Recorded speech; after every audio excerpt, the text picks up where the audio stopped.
62세 대기업 사장이 하루아침에 거리로 쫓겨났습니다.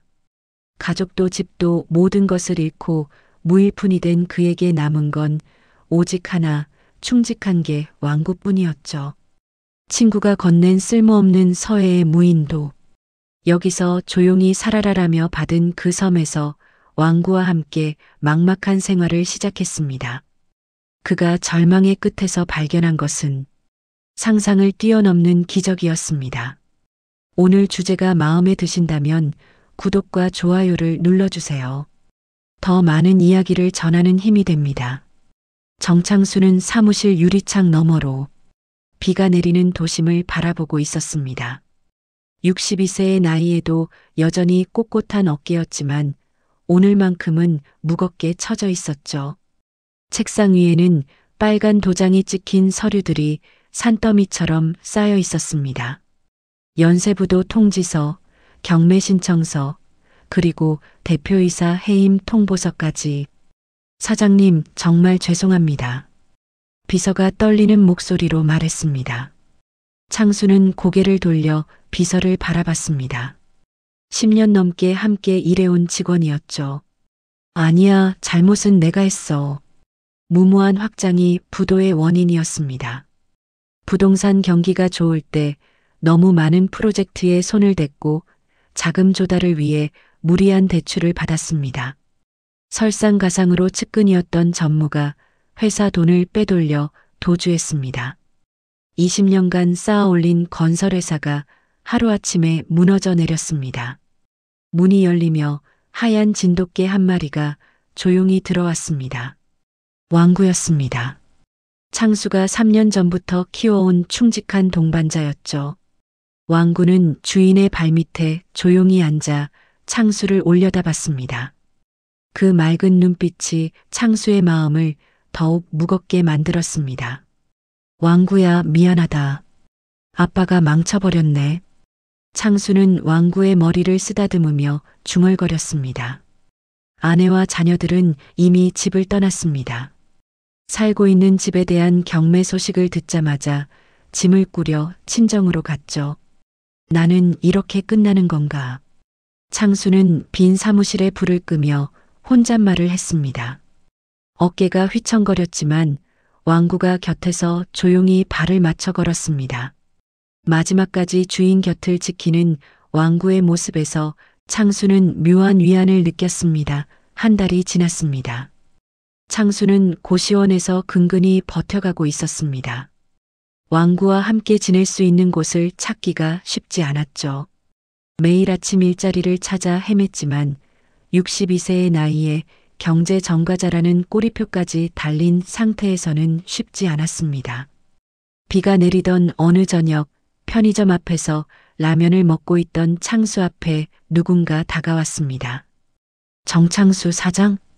창수가 고개를 들어보니 박 사장이었습니다. 20년간 함께 일했던 거래처의 사장이었죠. 지금은 중견 물류회사를 운영하고 있습니다. 박 사장님, 창수는 당황스러워했습니다. 초라한 모습을 보이고 싶지 않았거든요. 하지만 박 사장은 자연스럽게 옆에 앉았습니다. 많이 힘들죠? 아니에요, 괜찮습니다. 거짓말 말아요. 얼굴에 다 써 있어요. 박 사장은 따뜻한 커피 한 잔을 창수 앞에 놓았습니다. 차라리 아무도 없는 데 가서 조용히 살고 싶어요. 창수가 솔직하게 털어놓았습니다. 더 이상 사람들의 시선을 견디기 힘들었습니다. 박 사장은 말없이 명함 뒷면에 뭔가를 적기 시작했습니다. 서해 외딴 섬이 하나 내 명의로 있어요. 값어치도 없고 사람도 살지 않는 무인도예요. 혹시 그곳에서라도 살 생각이 있다면 소유권을 정 사장 이름으로 이전해 줄게요. 창수는 놀란 눈으로 박 사장을 바라봤습니다. 그런 큰 은혜를. 은혜는 무슨. 그냥 버려둔 땅인데 내가 정 사장에게 할 수 있는 게 이것밖에 없어서 하지만 정 사장이라면 그곳에서 잘 적응할 것 같아요. 며칠 뒤 등기소에서 소유권 이전 서류를 받았습니다. 창수는 서류를 들고 왕구를 바라봤습니다. 왕구야, 이제 사람들 눈치 안 보고 너와 나 둘이서만 살 수 있는 집이 생겼다. 왕구가 꼬리를 흔들며 기쁘게 짖었습니다. 창수는 오랜만에 희망이라는 것을 느꼈습니다. 비록 무인도지만 이제 진짜 자신만의 터전이 생긴 것입니다. 바다는 거칠었습니다. 낡은 어선이 파도에 흔들리며 서해 먼 바다로 향했습니다. 창수는 뱃전을 붙잡고 멀미를 참아가며 앞을 바라봤습니다. 왕구는 창수 옆에 바짝 붙어 앉아 있었죠. 처음 타보는 배에 불안해하면서도 주인을 지키려는 듯 꼿꼿이 앉아 있었습니다. 저기가 섬입니다. 선장이 손가락으로 가리키는 방향을 보니 작은 점 같은 것이 보였습니다. 가까이 갈수록 섬의 모습이 드러났습니다. 축구장 5개 정도 크기의 작은 섬이었죠. 자풀들이 무성하게 자라있고 한쪽에는 부서진 움막이 하나 있었습니다. 여기서 정말 살 수 있을까? 창수는 의구심이 들었지만 어차피 돌아갈 곳도 없었습니다. 배가 섬에 닿자 왕구가 먼저 뛰어내렸습니다. 새로운 환경에 호기심을 보이며 섬을 탐색하기 시작했죠. 코를 킁킁거리며 이곳저곳을 살펴보더니 창수에게 달려와 꼬리를 흔들었습니다. 괜찮다는 거냐, 왕구야? 창수도 천천히 섬을 둘러봤습니다. 바닷바람이 거세게 불어왔지만 묘하게 마음이 편해졌습니다. 그동안 사람들의 시선과 빚쟁이들의 독촉에 시달렸던 것을 생각하면 이곳의 고요함이 오히려 반가웠습니다.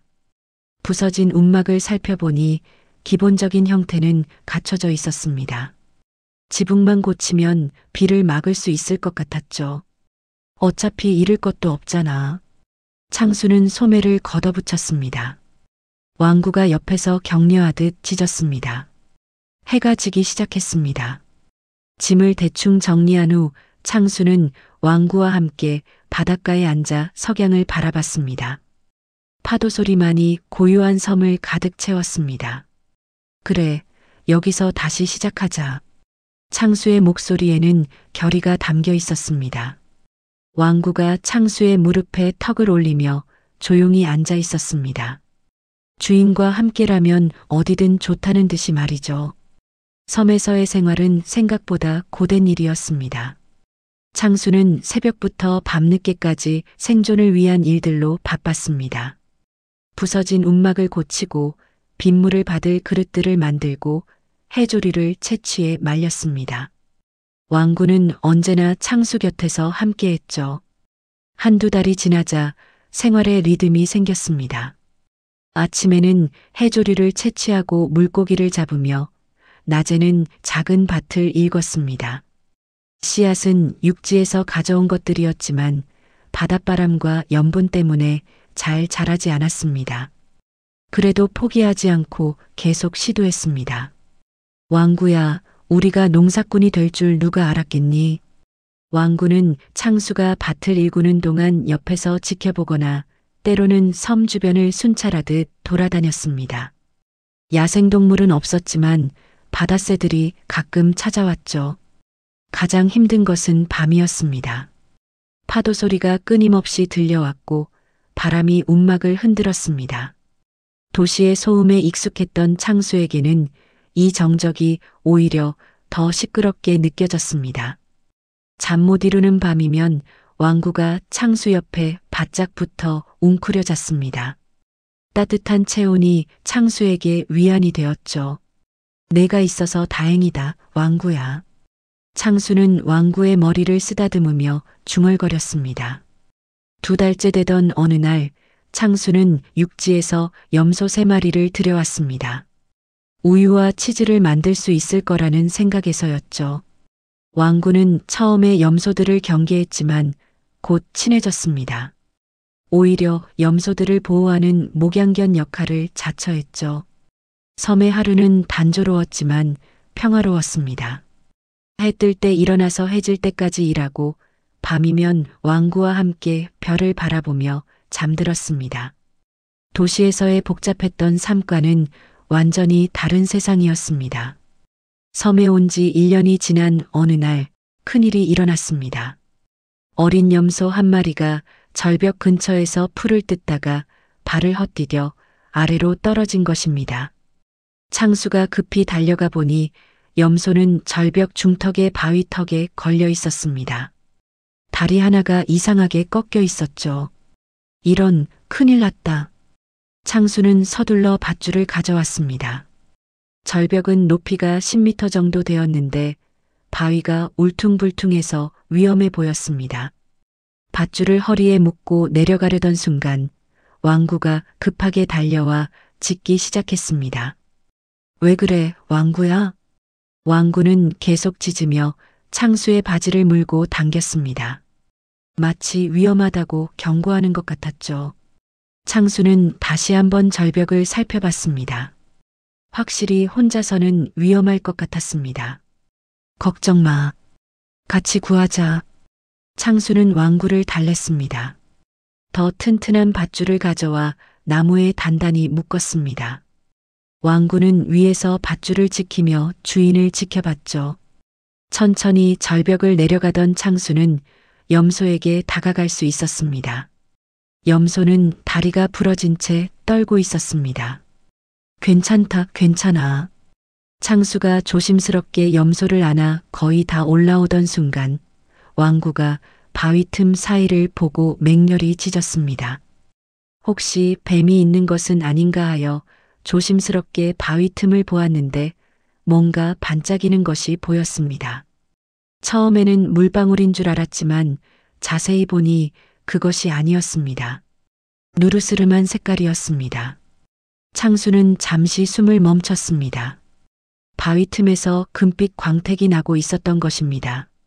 손으로 조심스럽게 만져보니 확실히 금속의 촉감이었죠. 이게 뭐지? 설마. 염소를 안고 올라온 창수는 왕구에게 말했습니다. 왕구야, 혹시 우리가 뭔가 대단한 걸 찾은 건 아닐까? 왕구는 꼬리를 흔들며 창수를 바라봤습니다. 주인이 기뻐하니 자신도 기쁜 것 같았죠. 창수는 부상당한 염소를 치료하면서도 머릿속은 온통 그 금빛 반짝임으로 가득했습니다. 창수는 염소를 치료한 후 다시 절벽으로 향했습니다. 이번에는 더 자세히 살펴보기 위해 도구들을 챙겨왔죠. 왕구도 따라왔습니다. 주인의 들뜬 기분을 느꼈는지 평소보다 활발하게 꼬리를 흔들고 있었습니다. 절벽 아래로 내려가 바위 틈을 자세히 살펴보니 금빛 광맥이 상당히 넓게 퍼져 있었습니다. 창수는 작은 망치로 조심스럽게 샘플을 채취했습니다. 정말 금일까? 며칠 후 창수는 육지로 나가 샘플을 감정받았습니다. 결과는 놀라웠습니다. 순도 90%가 넘는 천연금이었던 것입니다. 더 놀라운 것은 지질학자의 설명이었습니다. 이 금맥의 구조를 보면 섬 전체에 매장되어 있을 가능성이 높습니다. 더 정밀한 조사가 필요하지만 해저 지층까지 연결된 매우 희귀한 구조네요. 섬 전체가 금덩어리나 마찬가지입니다. 창수는 귀를 의심했습니다. 섬 전체가 금맥이라는 것입니다. 대략 어느 정도의 매장량을 예상할 수 있을까요? 보수적으로 잡아도 수십 톤은 될 것 같습니다. 창수는 다리에 힘이 빠져 주저앉을 뻔했습니다. 수십 톤의 금이라니. 그것은 천문학적인 가치였습니다. 섬으로 돌아온 창수는 왕구를 끌어안았습니다. 왕구야, 하늘이 우리를 살리려시는 건가 보다. 왕구가 기쁘게 짖었습니다. 주인의 기쁨이 전해졌는지 평소보다 더 활발하게 뛰어다녔죠. 창수는 무릎을 꿇고 하늘을 바라봤습니다. 몰락의 벼랑 끝에서 이런 기적 같은 일이 일어날 줄은 꿈에도 몰랐습니다. 그날 밤 창수는 왕구와 함께 절벽 끝에 앉아 별을 바라봤습니다. 파도 소리가 평소보다 경쾌하게 들렸습니다. 왕구야, 이제 정말 다시 시작할 수 있을 것 같아. 왕구는 창수의 무릎에 턱을 올리고 조용히 앉아 있었습니다. 주인과 함께하는 이 순간이 세상에서 가장 소중한 것처럼 말이죠. 며칠 동안 창수는 잠을 제대로 이루지 못했습니다. 금맥 발견의 충격이 가시지 않았던 것이죠. 하지만 기쁨보다는 복잡한 감정이 더 컸습니다. 이걸로 복수할까? 어두운 생각들이 머릿속을 맴돌았습니다. 자신을 배신한 전무, 등을 돌린 친구들, 차갑게 대했던 사람들. 이제 그들 모두를 내려다볼 수 있는 위치에 오를 수 있었습니다. 과거의 그림자가 귓가에 속삭였습니다. 더 크게, 더 높게, 더 많이. 돈의 힘으로 모든 것을 되찾고 더 큰 제국을 건설하는 것도 가능했습니다. 왕구가 창수 앞으로 다가와 앉았습니다. 맑고 순수한 눈빛으로 창수를 바라봤죠. 그 눈빛에는 욕심도, 계산도, 복수심도 없었습니다. 오직 주인에 대한 순수한 사랑만 있었습니다. 창수는 왕구의 머리를 쓰다듬으며 깊은 한숨을 내쉬었습니다. 그래, 충직한 왕구처럼 욕심내지 말고 제대로 살아보자. 왕구야, 내가 내 새로운 인생의 멘토다. 창수는 노트를 꺼내 적기 시작했습니다. 복수가 아닌 건설적인 목표들이었죠. 첫 번째, 가족 회복. 아내와 자녀들에게 진심으로 사과하고 관계를 회복하기. 두 번째, 기업 재건. 하지만 이번에는 사람을 먼저 생각하는 회사로. 세 번째, 사회 환원. 가진 것을 나누며 더 나은 세상 만들기. 네 번째, 은인 보답.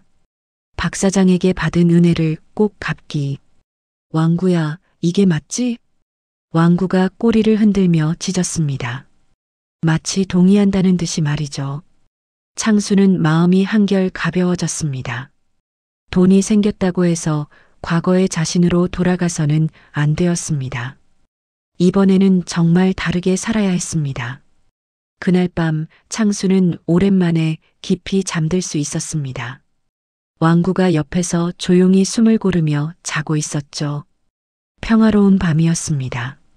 금맥 발견 후 한 달간 창수는 신중하게 계획을 세웠습니다. 무엇보다 합법적인 절차를 거치는 것이 중요했죠. 변호사와 지질학자들을 고용해 정식으로 채굴권을 신청했습니다. 섬이 자신의 소유였기 때문에 절차는 비교적 순조롭게 진행되었습니다. 첫 번째 채굴에서 나온 금으로 초기 자본을 마련했습니다. 생각보다 엄청 많은 양이었죠. 창수는 이제 본격적으로 세상으로 돌아갈 준비를 해야 했습니다. 왕구야, 아빠가 잠깐 나가야 해. 창수는 왕구 앞에 무릎을 꿇고 말했습니다. 왕구는 고개를 갸웃거리며 창수를 바라봤습니다. 빨리 돌아올게. 약속해. 금채굴을 위해 고용한 사람들에게 왕구를 잘 보호해 줄 것을 부탁했습니다. 왕구의 목을 끌어안으며 창수는 다짐했습니다. 섬을 떠나는 것이 이렇게 어려울 줄 몰랐습니다. 지난 1년간 왕구와 함께 보낸 시간들이 얼마나 소중했는지 새삼 깨달았죠. 배가 섬에서 멀어질 때 왕구는 해안가에서 끝까지 짖으며 주인을 배웅했습니다. 그 모습이 점점 작아져가는 것을 보며 창수는 눈물을 참아야 했습니다. 반드시 돌아간다. 창수의 첫 번째 목적지는 은행이었습니다. 금을 현금으로 바꾸고 투자 계획을 세우는 일이 급했죠. 은행 직원들은 갑자기 나타난 거액의 예금자를 보고 놀라워했습니다. 다음으로 변호사 사무실을 찾았습니다. 과거 자신의 회사를 인수한 곳과 협상을 시작하기 위해서였습니다. 회사를 다시 사들이고 싶습니다. 하지만 자금이. 걱정하지 마세요. 충분히 준비되어 있습니다. 창수의 당당한 모습에 변호사는 놀랐습니다. 불과 1년여 전에 파산한 사람이라고는 믿기 어려웠죠. 호텔에서 하루를 보낸 창수는 왕구가 그리웠습니다. 도시의 소음과 네온 사인이 오히려 낯설게 느껴졌죠. 섬에서의 평화로운 시간들이 얼마나 값진 것이었는지 깨달았습니다. 한 달 후 창수는 자신의 집 앞에 서 있었습니다. 정확히는 예전 집이었죠. 경매로 넘어갔던 집을 다시 사들인 것입니다. 마당에는 왕구가 뛰놀던 흔적들이 아직 남아 있었습니다. 문을 열고 들어서니 집안은 텅 비어 있었습니다. 가족들이 떠난 후 새 주인이 살다가 이사를 간 모양이었죠. 창수는 천천히 집안을 둘러봤습니다. 추억이 서린 곳곳이 마음을 아프게 했습니다. 집을 전체적으로 새롭게 개보수해서 튼튼하게 그리고 멋지게 만들었습니다. 며칠 후 아내에게서 전화가 왔습니다. 집을 다시 샀다고 들었어요. 응, 그래. 다시 시작하고 싶어서. 또 사라지진 않을 거죠? 아내의 목소리에는 걱정과 원망이 섞여 있었습니다. 이번에는 다를 거야. 약속해. 며칠 후 아내와 자녀들이 찾아왔습니다. 오랜만에 보는 가족들의 모습에 창수는 가슴이 뭉클했습니다. 미안했어. 아버지가 너무 멀리 갔지. 창수는 진심으로 사과했습니다. 지난 1년간 섬에서 보내며 많은 것을 깨달았거든요. 아빠, 정말 또 사라지진 않을 거죠? 아들이 조심스럽게 물었습니다. 36살 아들의 눈에는 불신이 가득했습니다. 아니, 이제는 함께다. 창수는 아들의 어깨에 손을 올렸습니다. 왕구는 어디 있어요? 딸이 물었습니다. 왕구를 무척 좋아했거든요. 섬에서 기다리고 있어. 가족들은 창수가 어떻게 이렇게 빨리 재기할 수 있었는지 궁금해했습니다. 하지만 창수는 자세한 이야기는 하지 않았습니다. 시간이 지나면 차근차근 설명할 생각이었죠. 이번에는 정말 달라진 것 같아요. 아내가 조심스럽게 말했습니다. 창수의 눈빛이 예전과 다르다는 것을 느꼈나 봅니다. 응, 많은 걸 배웠어. 그날 밤 오랜만에 가족들과 함께 식사를 했습니다. 비록 어색했지만 다시 시작할 수 있다는 희망이 있었습니다. 2달 후 창수는 자신의 옛 회사 건물 앞에 서 있었습니다. 이제는 다른 이름으로 바뀌어 있었지만 여전히 익숙한 모습이었죠. 인수 협상이 성공적으로 마무리되어 회사를 되찾을 수 있었습니다. 첫 번째 일은 예전 직원들을 찾는 것이었습니다. 회사가 무너진 후 뿔뿔이 흩어진 사람들이었죠. 창수는 직접 발품을 팔아 그들을 찾아다녔습니다. 사장님? 정말 사장님이세요? 과거 건설팀장이었던 김 과장이 놀란 표정으로 창수를 바라봤습니다. 다시 함께 일하지 않겠어? 또 무너지진 않겠죠? 이번에는 다를 거야. 사람이 먼저다. 창수의 진심이 전해졌는지 김 과장은 고개를 끄덕였습니다. 하나둘씩 옛 직원들이 돌아왔습니다. 물론 모두가 돌아온 것은 아니었지만 핵심 인력들은 대부분 복귀했죠. 회사 재건의 첫 번째 원칙은 사람 중심 경영이었습니다. 무리한 확장보다는 직원들의 복지와 안정을 우선시했습니다. 프로젝트도 신중하게 선택했죠. 이번에는 욕심내지 맙시다. 창수는 임원회의에서 강조했습니다. 안정적인 성장이 목표입니다. 직원들은 변화된 창수의 모습에 놀라워했습니다. 예전에 성급하고 욕심 많던 사장과는 완전히 다른 사람 같았거든요. 회사가 궤도에 오르자 창수는 자주 섬을 그리워했습니다. 특히 왕구가 보고 싶었죠. 매일 바쁜 일정 속에서도 왕구의 맑은 눈빛이 떠올랐습니다. 왕구야, 조금만 더 기다려. 창수는 혼자 중얼거렸습니다. 회사가 완전히 안정되면 큰아들에게 물려주고 다시 섬으로 돌아갈 생각이었습니다. 한편 금맥에서 나오는 수익은 회사 재건 자금으로 충분했습니다. 창수는 이 돈을 함부로 쓰지 않았습니다. 계획에 따라 차근차근 사용했죠. 이제 진짜 시작이군. 창수는 사무실 창문 너머 도시를 바라보며 중얼거렸습니다. 하지만 마음 한편에는 늘 섬과 왕구가 있었습니다. 창수가 회사 재건에 몰두하고 있을 때 뜻밖의 소식이 들려왔습니다.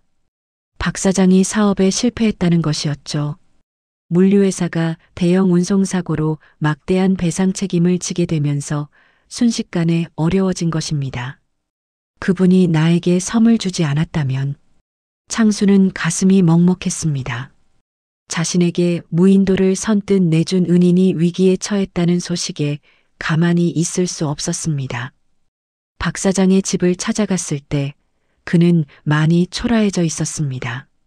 한때 중견 기업가였던 모습은 찾아볼 수 없었죠. 창수 씨.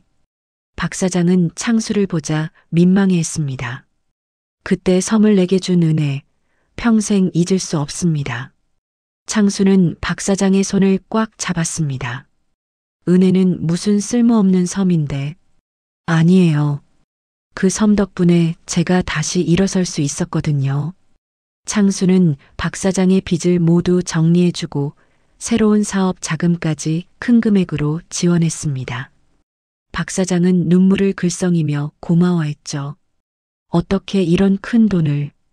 섬에서 좋은 일이 있었습니다.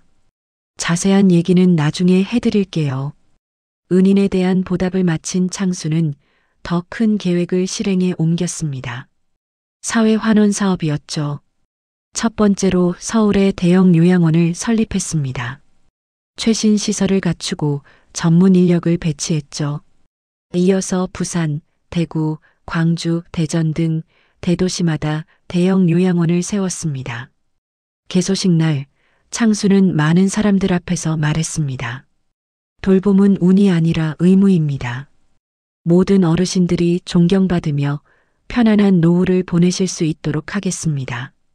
언론에서는 창수의 변화된 모습에 주목했습니다. 과거 무모한 확장으로 실패했던 기업가가 이제는 사회 환원에 앞장서고 있다는 것이었죠. 정말 사람이 저렇게 변할 수도 있구나. 아내도 창수의 모습에 감탄했습니다. 하지만 창수의 마음 한편에는 여전히 섬과 왕구에 대한 그리움이 있었습니다.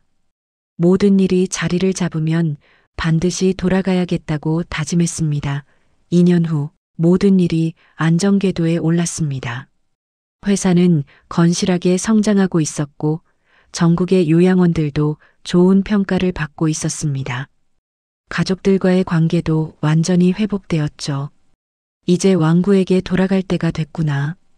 회사 경영은 아들에게 모두 넘기고 창수는 경영에서 손을 떼었습니다. 창수는 섬으로 떠날 준비를 마쳤습니다. 이번에는 혼자가 아니었습니다.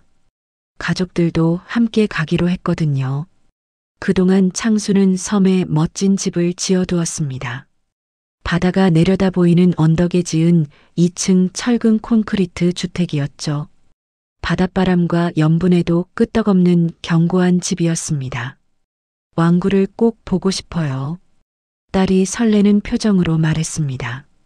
배가 섬에 가까워지자 창수의 심장이 뛰기 시작했습니다. 2년여 만에 보는 섬의 모습은 많이 달라져 있었습니다. 흰색 외벽에 멋진 집이 서 있고 잘 가꾼 정원도 보였죠. 그리고 집 앞마당에는 왕구를 위해 특별히 지어준 튼튼하고 멋진 계집이 있었습니다. 그런데 멀리서 익숙한 짖음소리가 들려왔습니다. 왕구다. 창수가 외쳤습니다. 하얀 진돗개 한 마리가 해안가에서 뛰어오고 있었습니다. 세월이 흘렀지만 변함없는 모습이었죠. 배에서 내리자마자 왕구가 창수에게 달려와 뛰어올랐습니다. 꼬리를 미친 듯이 흔들며 주인과의 재회를 기뻐했습니다. 그래, 왕구야. 우리 다시 만났구나. 창수는 왕구를 꼭 끌어안았습니다. 2년 동안 얼마나 보고 싶었는지 모릅니다. 왕구도 주인의 품에서 행복해했죠. 가족들도 왕구와 반가운 재회를 했습니다. 왕구는 모든 가족 구성원을 기억하고 있었습니다. 창수가 지어준 새 집을 구경하며 가족들은 감탄했습니다. 며칠 후 창수는 가족들에게 섬의 비밀을 모두 털어놓았습니다. 금맥 이야기, 그리고 그 돈으로 어떻게 모든 것을 되찾았는지를요. 정말 믿기지 않아.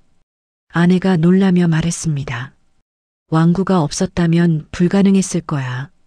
금맥은 왕구가 발견한 거야. 왕구가 나와 우리 가족을 살렸어. 창수는 왕구를 바라보며 말했습니다. 해질녘 온 가족이 함께 절벽에 앉아 바다를 바라봤습니다.